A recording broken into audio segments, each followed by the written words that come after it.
Bonjour à tous et bienvenue dans le point marché Amundi Immobilier.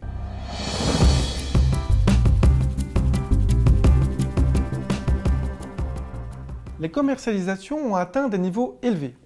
Tout d'abord, cela s'explique par la création d'emplois, malgré le ralentissement économique qui a en particulier touché l'industrie. Par ailleurs, l'immobilier est actuellement un élément stratégique pour certaines entreprises afin d'attirer et garder leurs collaborateurs. La rareté de l'offre est restée forte dans les principaux quartiers centraux des affaires, comme par exemple à Berlin ou Madrid, et certaines localisations alternatives, comme le quartier 22 Watt à Barcelone. Cela a favorisé une hausse des loyers dans ces secteurs géographiques.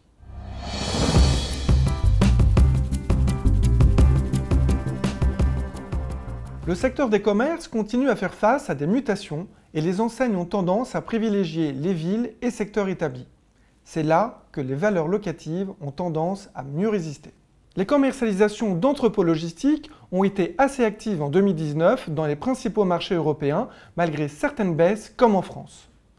Une légère pression haussière sur les loyers a été observée dans quelques zones établies, comme celle de Hambourg.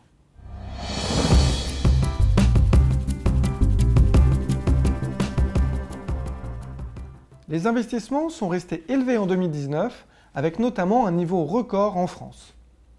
Les volumes ont bénéficié d'une demande significative des investisseurs dans un environnement de taux d'intérêt très bas. Les investisseurs ont été particulièrement sélectifs concernant les commerces, se positionnant plus facilement sur les produits prime, jugés plus résistants aux mutations en cours.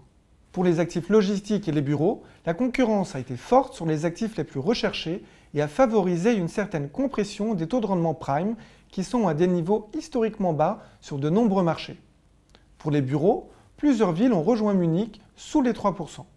Comme vous pouvez le voir, pour la France, la décrue des taux des titres d'État à 10 ans observée en 2019 a maintenu un écart entre taux prime et taux à 10 ans significatif et supérieur à la moyenne historique.